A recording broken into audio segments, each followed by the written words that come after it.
Shalom.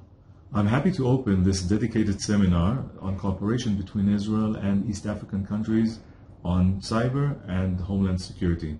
This is part of a digital conference that is taking place today on homeland security in Israel. We face very similar challenges. As we speak, terror balloons are being sent against Israeli citizens from Gaza Strip. Iran, through its proxies, are trying to challenge Israel's border in the north. Also in East Africa, countries have to defend their borders from infiltration and terrorists. They also have to defend themselves from people that are trying to face and challenge the security of East African countries from within. Cyber became another zone and sphere that our enemies are trying to challenge us, namely trying to attack very vulnerable infrastructure. So I think these challenges are very, very similar. Sitting together today, government officials, representatives from the business sector, trying to deal together and discuss together the challenges, the gaps, and mainly the solutions that we will all find for fighting against those challenges, I think is very, very crucial. So I want to wish you a very fruitful seminar, and most important, I hope that following this seminar, we would have more and more tangible cooperation between Israel and East African countries on cyber and on homeland security. God bless you all. Enjoy the seminar. Thank you.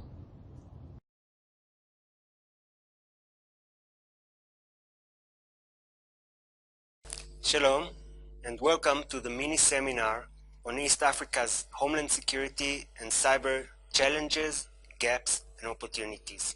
Sub-Saharan Africa, and Kenya in particular, are facing huge challenges in homeland security and cyber.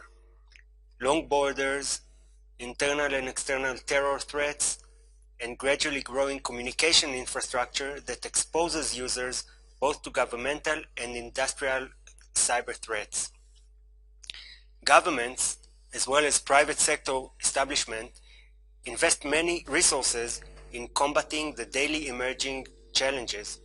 Kenya, for example, is in the middle of revising its national cyber ecosystem with laws, technologies, and capacity building. The vibrant and advanced financial sector is also investing a lot in cyber defense solutions. With us today, distinguished guest speakers: Mr. Michael Mbuthia, Board Advisory Member at Kenya Cybersecurity and Forensics Association, and Project Lead at the Rwanda National Digital Payment System. Mr. Philip Irode, Head of Information Security, ICT Authority. Mr. Sospeter Munyi, Director, East African Police Chief Organization, Cooperation Regional Counter-Terrorism Center of Excellence. Mr. Keniz Agira, Chairman, Kenya Cybersecurity and Forensics Association. My first question is for all. Please describe your office activities in general and the challenges you are facing. Yeah, my name is Sospeter. Thank you for this invite.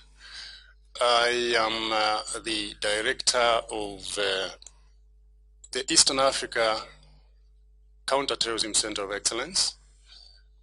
When I talk about the regional center, I'm referring to the Eastern Africa, 14 countries of the Eastern Africa region, but the center is based in Nairobi, Kenya. Now, the Regional Center for Counterterrorism is a center that was created way back in 2012 by the chiefs of police. So it is a law enforcement based center.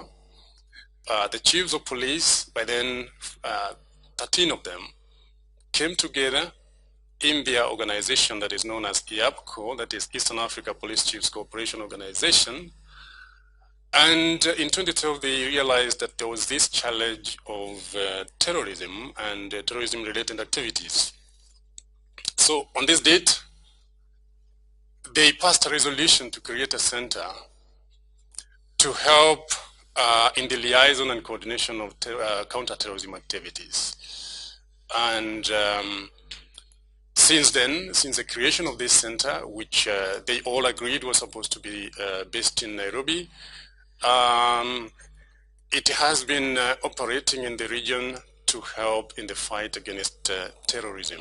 Now, the main functions on the mandate of this center was basically to act as a think tank and a knowledge hub to be able to help in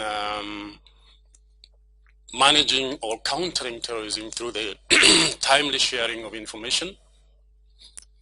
Of course, the center has a duty to collect this city-related or terrorism-related information, analyze it, and then share it among member countries.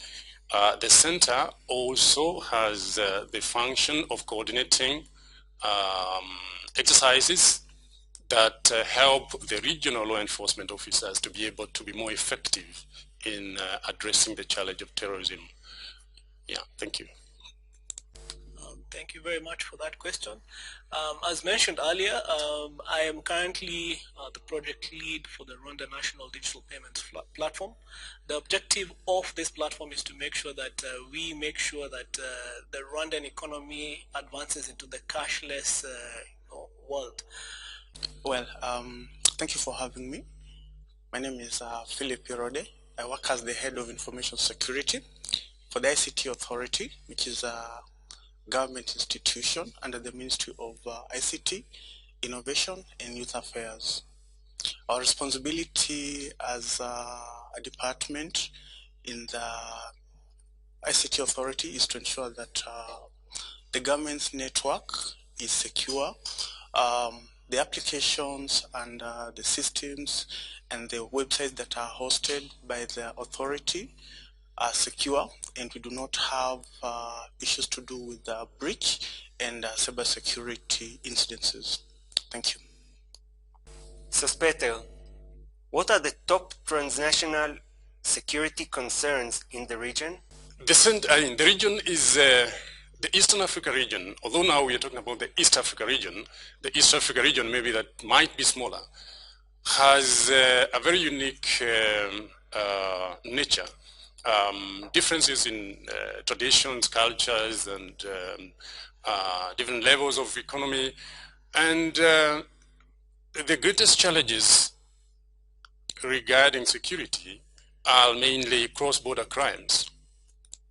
There are cross-border crimes that are very are disturbing even the people of the region against carrying out their economic activities freely. So cross-border crimes are one of the biggest challenges, and I want to single out terrorism in this case. Terrorism, being a transnational organized crime, is also a cross-border crime because, well, the planning will happen in one country, the execution will be done in a different country. So these are some of the serious challenges.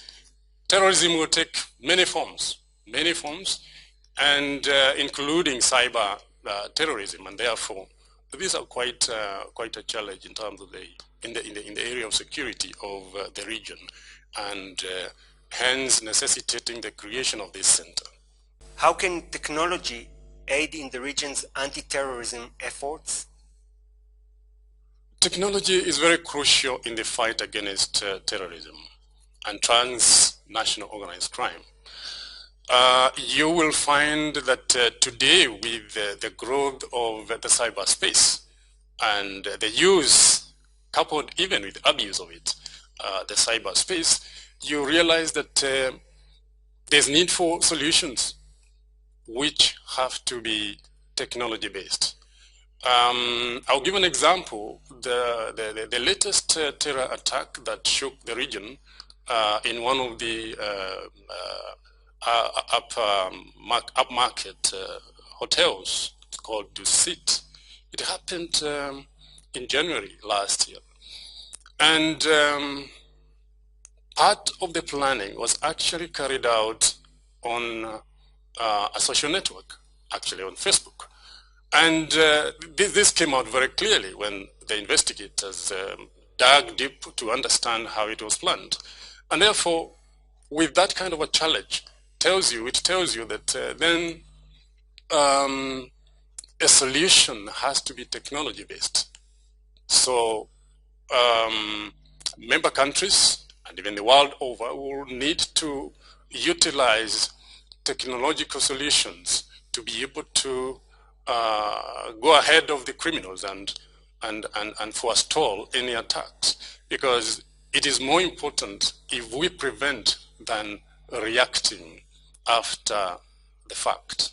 So technology definitely will come in, because the current generation has embraced technology, and therefore if that technology is used to commit crimes or to disturb the tranquility of the people of the region and the world over, then the solution also has to be technology-based. And therefore, technology definitely will be very useful in addressing the challenges of security all over the world, not just in this region. Can you please describe what opportunities for collaboration are there in the region for transnational security? Well, there are so many opportunities. First of all, we need to talk about cooperation.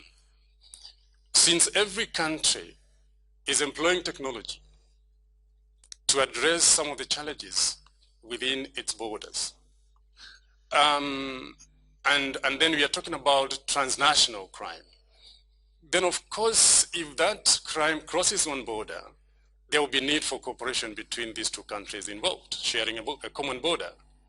And that tells us that then if the challenge is technology-based, the two countries or three countries have to cooperate and collaborate, and if possible, even come up with a technology-based strategy to address the challenges of crime, transnational crime for that matter. Criminals know no borders. They will operate across borders seamlessly, unlike the law enforcement agencies. The law enforcement agencies will have to follow all the protocols that there are in order to be allowed to cross over to the other side. And therefore, basically, this is what actually brought about the creation of such a cooperation amongst law enforcement agencies, so that they can exchange ideas, they can exchange even skills, especially during the joint trainings and joint exercises. And in those exercises, if, for example, the topic or the theme is to address cross-border crime that is based on cyber, then the cyber experts from the different countries of the region will come together and share their skills, or even learn together, so that they can be able to act against any planned terrorism attacks, or create preventive strategy so that you can forestall, think ahead of the criminal, which is very crucial for law enforcement. Think ahead, create systems, create those activities that can help in preventing other than reacting. And then they can plan together. And therefore, somehow the region becomes like one country, for example, if we were to take it like that. So all the handles of crossing one border to the other are removed or reduced, so that the operation of the law enforcement agencies becomes even easier. So such opportunities are there. There is also need when member countries or countries come together to form a bloc. There's need to come up with a regional action plan, especially if we're talking about cyber. Let the experts come together from different countries of the region, sit together and first of all agree, what is the challenge that we have in terms of cyber? Each country will give its own challenges, and they are able to come up with an action plan to be able to counter any such threat, be it terror-related, be it terrorism financing, and be able to come up with a solution that is able to secure the region even better. Then, of course, at the end of it, at the climax of it, the region can come up with a cyber strategy which is going to regulate and guide their activities. So there is always an opportunity. My center has partnered with several partners like the UNODC, the United Nations Office on Drugs and Crime, in carrying out research, conducting research. And that research, the outcome of such research on crucial issues of security will be useful to help in adjusting policies, either law enforcement policies, legal legislation, and even common practice of commerce and all that, so that the member countries of the region can be able to operate in an environment that is peaceful, an environment that the investors don't fear losing their investment, generally an environment that is quite peaceful for them to conduct business. Michael, can you please tell us about your cyber experience in the Eastern Africa region? Thank you for the question. Good morning. My experience spans across vertical industries in Kenya. I've worked in an airline, which is Kenya Airways. I've worked in a bank.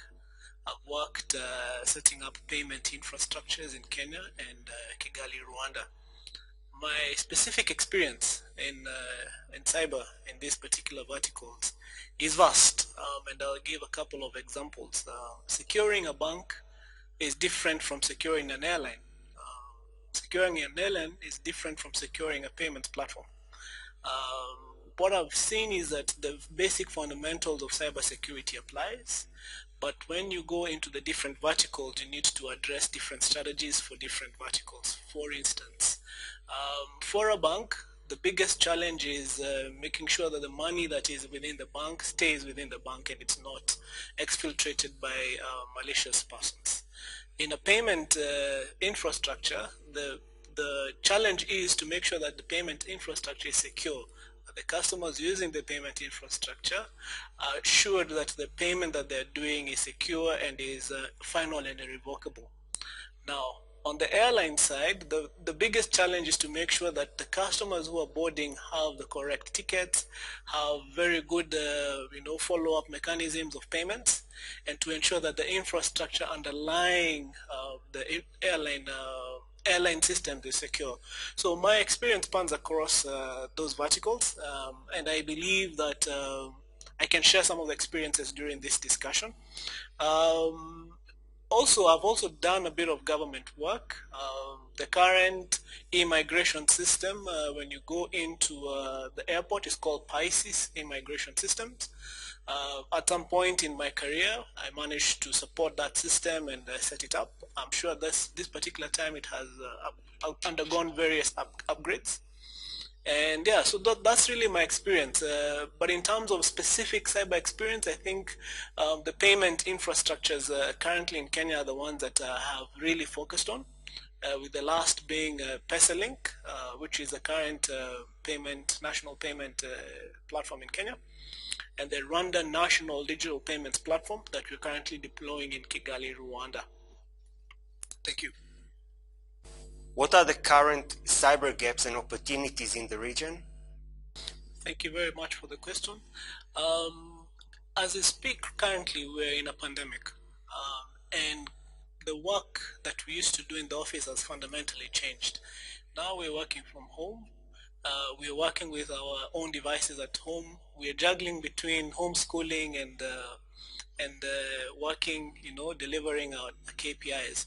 So the current cybersecurity challenges that I see is that people are now working from home, and they're unsupervised. And what happens is they're using personal equipment and connecting to organizational networks.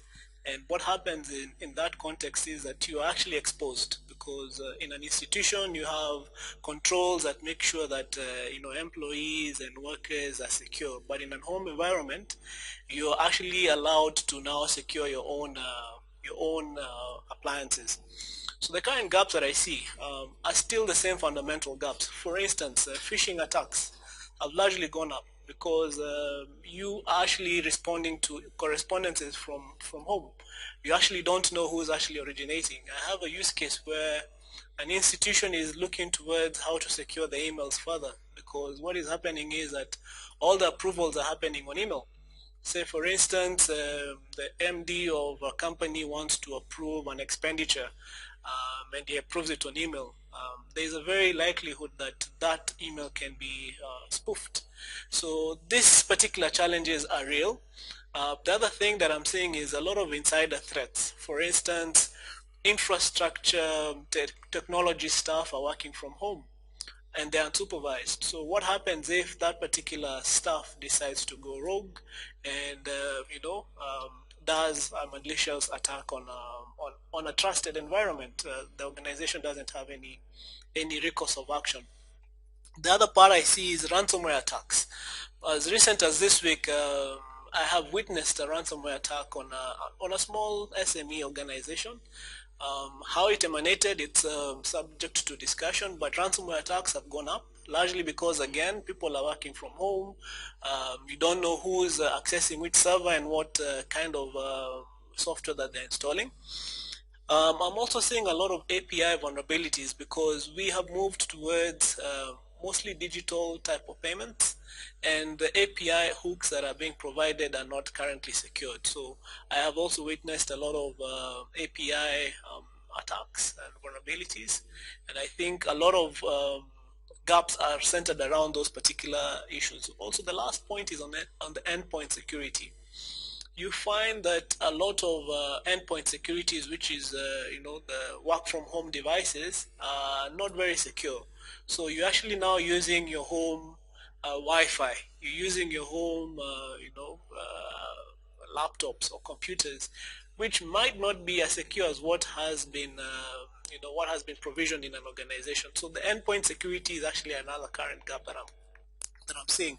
And last but not least is mobile malware, because right now as we speak, we have a lot of malware attacks, especially targeting banks, and we find that is also a current rising threat that we see. In terms of opportunities, I think there's an opportunity because as much as the advantages working from home, there are also advantages where you can deploy work collaboration tools. There's a lot of tools that are currently being advanced in terms of securing work from home type of scenarios, and those are the current opportunities that I see. The other opportunities I see is automated security solutions, largely because we all used to sit in an organization and we all had hierarchical structures. You had a head of security, you had a CISO or an ISO who would secure the organization.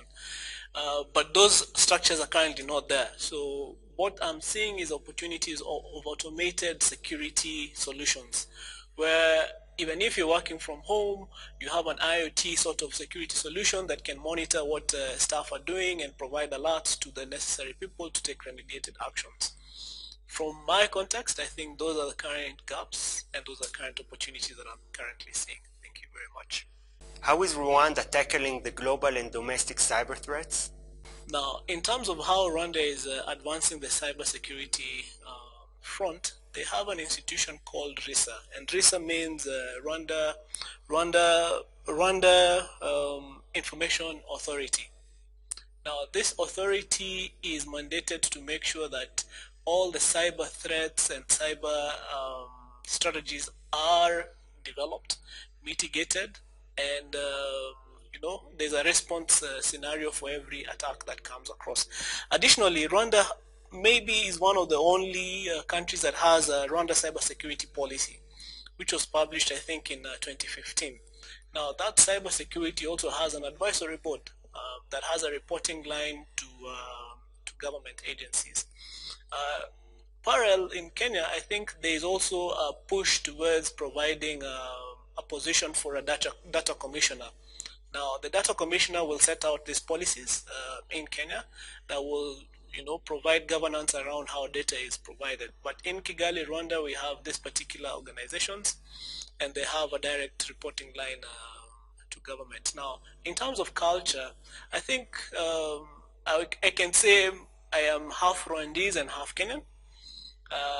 The Rwandan culture is very interesting because they're a much more advanced culture, because they have an ethos of honesty, and they don't have as much fraudulent type of attempts, and you find that the attacks vectors there are not as high as Kenya. So you find that based on the institutions that they have set up and the current ethos and the culture that they have, the attacks there are not as many, and the response there is usually very fast, and obviously the economy is slightly more advanced in terms of use of technology. And they also have a national cybercrime investigation center that does all the investigation for cybercrime incidents. And this has helped them actually address the cybercrimes that are actually perpetrated in Kigali, Rwanda. There's a recent incident where a couple of people were arrested who had attempted to hack into banks, and the response rate for the National Cybersecurity Investigation Center was extremely stellar. The perpetrators were caught, and nothing was lost, and that is actually a fundamental plus for them because of this particular institution that they have. Thank you for the question. In your opinion, what are the current cyber needs for the region? Thank you very much for that question. What I think is the current cyber needs is, one, training. The threats keep on evolving. The fundamental training that you get in university, and by the time you come out in the industry, the threats landscape has changed. So the first opportunity and the first thing that I see is training, so that we can upskill our teams to make sure that they can respond to the advanced threats that are coming through. Number two is tools. Previously in my former life, there used to be a firewall called a PIX firewall. That was many years ago. Now we have advanced firewalls. Now, if we're using if you're using old tools to address new threats, it will not work. I think the tools that we currently work need to be scaled up, need to be a bit more modern so that they can address the cybersecurity challenges. And then point number three is legislation. We have legislation that currently addresses cybersecurity challenges. However, you find that you might investigate an issue and present it in a court of law, and that court maybe would not have the knowledge or the wherewithal to make sure that that case is actually judiciously prosecuted because of understanding of, say for example, terminologies like APIs, and some of this very complex matters. So I think on the legislation part is to make sure that the judges and magistrates understand the cybersecurity crime verticals and how to prosecute some of these challenges.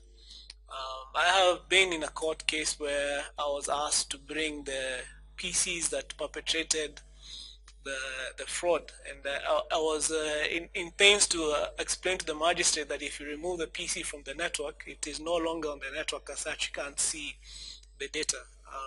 And it took a bit of time to convince the magistrate, but they saw my logic. So what happens is there's a lot of training, a lot of hand-holding that needs to be done, so that we all work together in this journey and make sure that we provide a secure platform for our systems and make sure that we address the cybersecurity challenges. Thank you. Thank you very much, Michael. Keniz, please describe in your own word how is the cyber ecosystem in Kenya looks from your point of view. My name is Keniz Agira, Chairman Kenya Cybersecurity and Forensics Association in Kenya, and I'm happy to present this talk on the regulatory framework, how it's changing in light of the present challenges we are facing. Kenya Cybersecurity and Forensic Association is a membership-based association that brings together law enforcement practitioners. Those are in investigations. It brings together the legal practitioners, that is ranging from lawyers, judges, magistrates, and even prosecutors. And it also brings together the ICT professionals.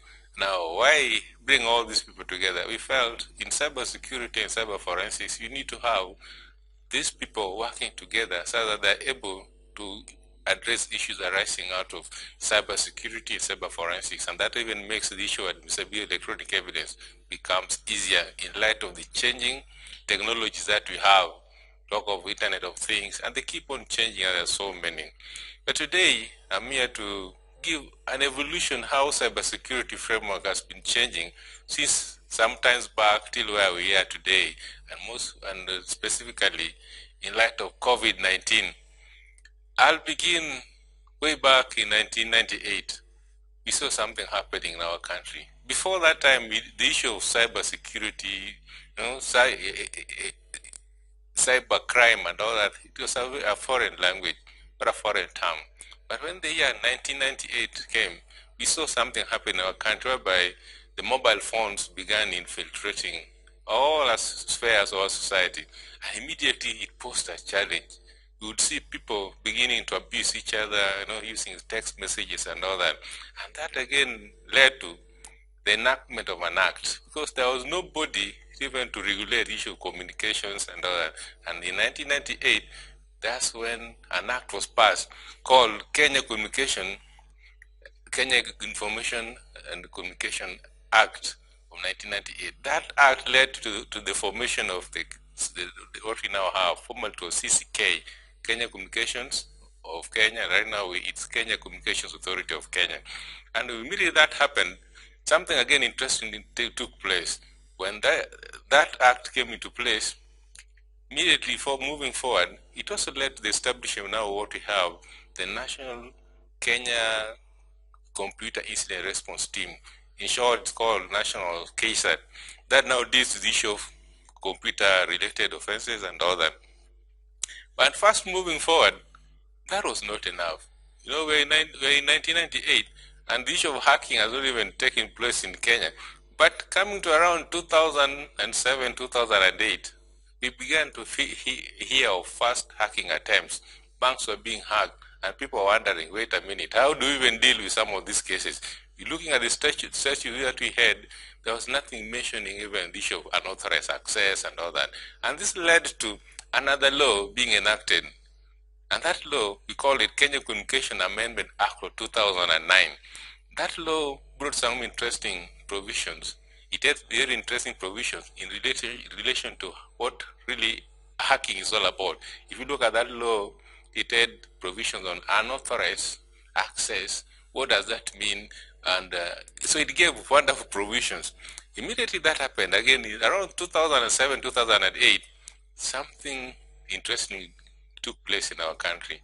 We had an election, and after that election, of course, the issue of hate speech and all that was so heightened, but there were no laws really to guard that. In addition to that, when these things all took place, the issue of admissibility of electronic evidence became an issue.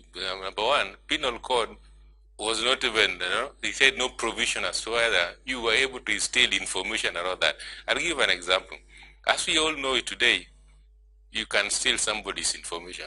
But back then, the issue of theft, it was not even clear if I would take somebody's book in soft copy and go away with it, whether copying that thing without his knowledge amounted to theft. These were issues that were very problematic. But moving forward, that act of 2007, called the Kenya Communication Amendment Act, brought all these things into perspective. Number one, it went ahead and amended Sections of Evidence Act that we have, and even introduced what we call Section 106B, that now made it clear that information, we call it the electronic records, form part of document. And then it brought the issue of admissibility. How do you even admit this evidence in court? So it amended the Evidence Act. Number two, it went ahead and even amended the sections of penal code. in that section of Penal Code, now there is a provision that information is capable of being stolen. That is, you look at it in light of that, it was a milestone and a step in the right direction. First, moving to 2010, in our country, that led to the enactment of our current constitution. But then there's a very interesting provision that found its way in that constitution. That is, if you look at Article 260, it brought a provision that electronic files also form documents to us, and those people in cybersecurity, cyber forensics, and basically, it's important. If something is mentioned in the Constitution, then it has a lot of weight. With that, moving forward, we come to the year 2014 in our country. You know, before that, we didn't even have what we call a cybersecurity strategy. We didn't even an ICT master plan. But that year, we saw something happening. We had first cybersecurity strategy document that came into operation. And similarly, there was an ICT master plan that again came into operation. And all these were steps moving towards addressing some of the challenges that were coming in the cyberspace. Then something happened in the year 2018. Before that time, now, technology had changed so much. Formerly, when the first act I mentioned in 2007 was about whether unauthorized access and all that, the issue of hacking and all that were being mentioned. But then there was a challenge. The penalties that were in that act, would be like 2 years or maybe 10,000 Kenya shillings. But then, come 2018, there was a lot of concerted effort, and then we ended up coming up with an act of parliament called Computer Misuse and Cybercrimes Act. Now, the act came in place to address the issues. If you misuse computer, what penalties are there? The issue of jurisdictions, how do you handle that? And then it went ahead and expounded on the offenses and gave maximum penalties. And that was a step in the right direction. Right now, it's even possible somebody can be charged 50 million, 10 million for these offenses on the cyber, and this has deterrent effect. Of course, the act came, but it had some challenges. It was challenged in court. As you all know, everything new must face some challenges here and there. But then, as we speak right now, it's in operation, and we feel this is a step in the right direction. From 2018, something again also interesting happened. Because the act came, then it also led into establishment of another body in Kenya. Now formerly we had National KSAT, Kenya National Computer Incident Response Team. But as we speak right now, we have what we call National Cyber Command Center. This is NC3, National Command, Cyber Center. So we find that is for the offensive cybersecurity issue and all that. We now have a body that helps government agencies to address issues of cybersecurity and cybercrime related. Another thing that happened now in 2019, we saw something happening. They say data right now is a gold mine. If you want the new gold in town is data. But we, as a country, for a long time, we never had any law protecting data. But in the year 2019, we ended up having what we call Data Protection Act. What does this law does? In brief, this law, it enables people, how do you process personal data? Because right now with the online space, your data is everywhere. You go to a hotel room, you want to board a air ticket, you want to move. So your data is everywhere, but how do you process that personal data? Number two, what principles are there for you to process that personal data? Would you want somebody's data, the excess of that data, or would you need to be specific and handle that well? Number three, the issue of privacy, it's now enshrined in that law. It also gives some legal frameworks, how that data, for how long you can have that data, and then the issue of, if I want to opt out, really, how do I handle that? We thank God because right now we have that Data Protection Act in place.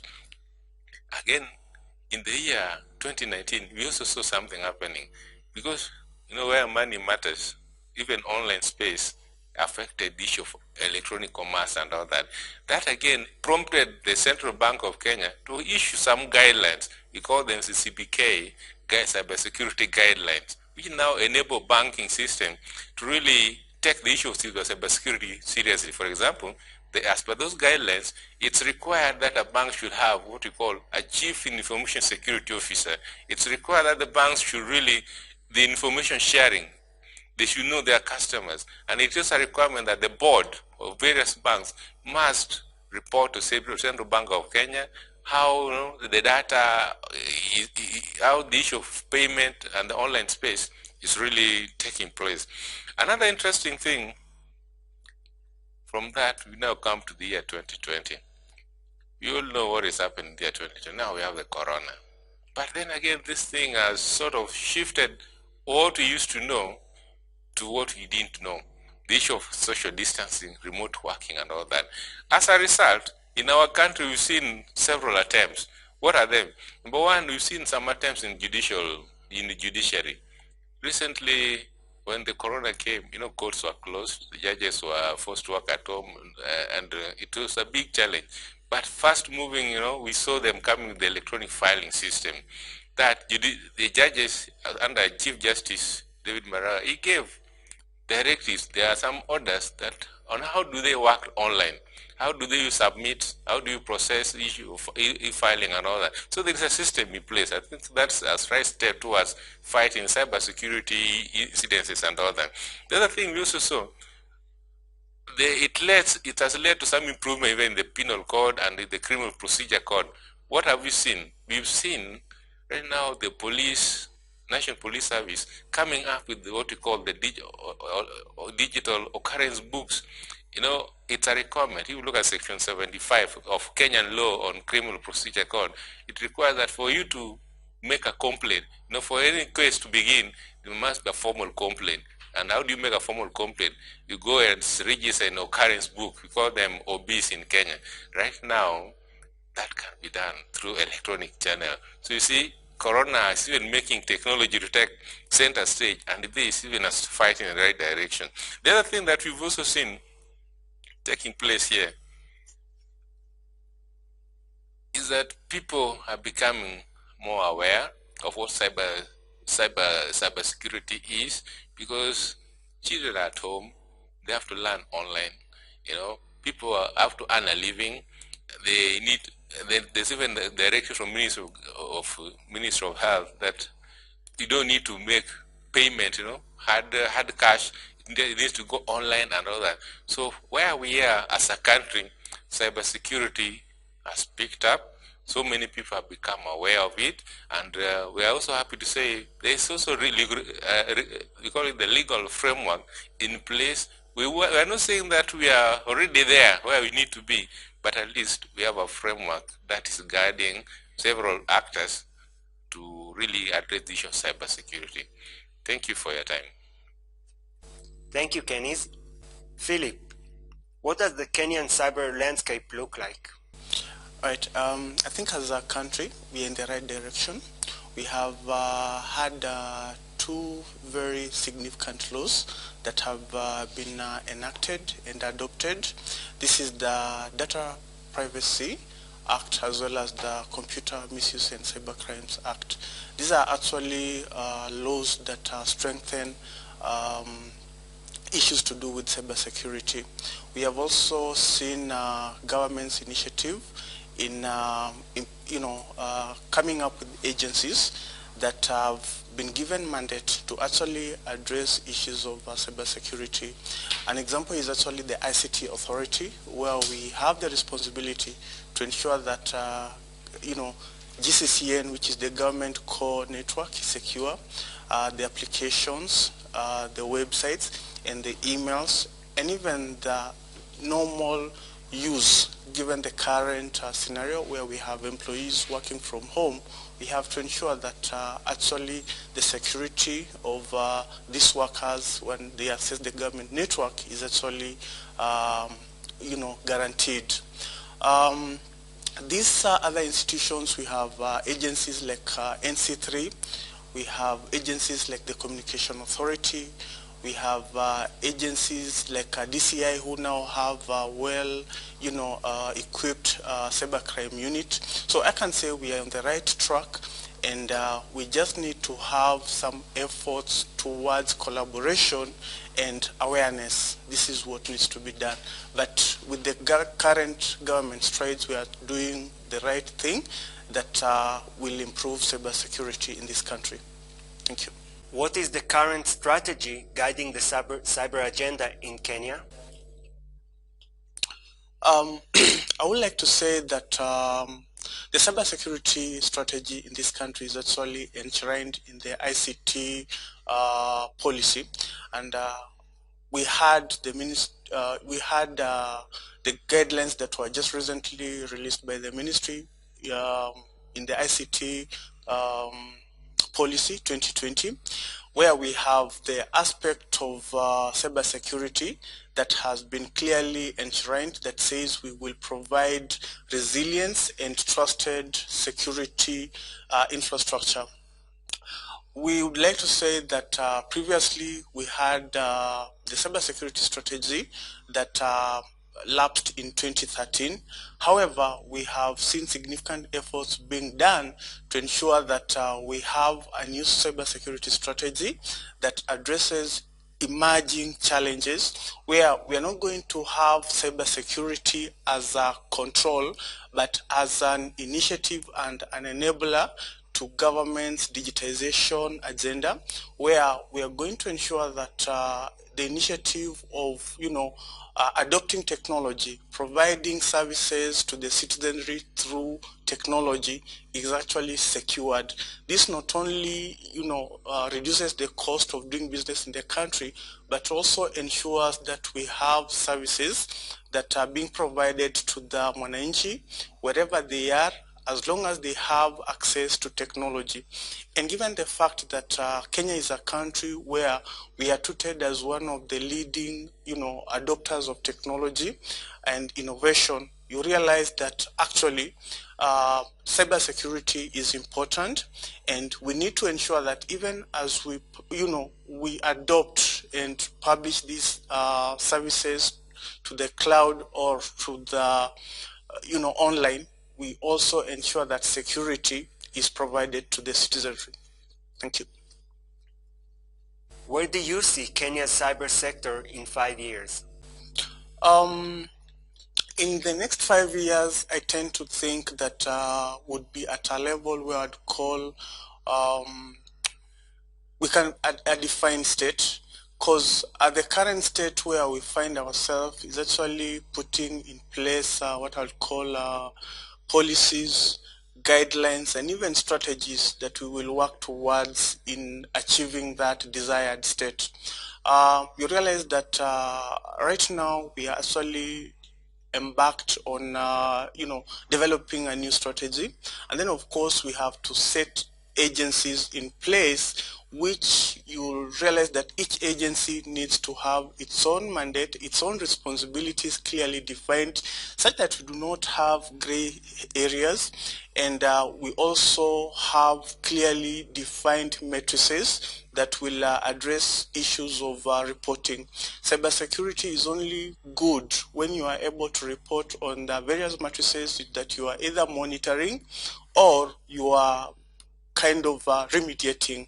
So in 5 years' time, with the current initiatives being put in place, I believe we will have what I would call a controlled and defined state of cybersecurity, where we are able to report on various matrices within various MCDAs. And even then, we'll also have what I would call developed capacity, because with some of the programs that we're currently running at the ICT Authority, cybersecurity is one of them, where we really need to ensure that we have enough skill set in the public sector that will address the current shortfall of expertise in this area.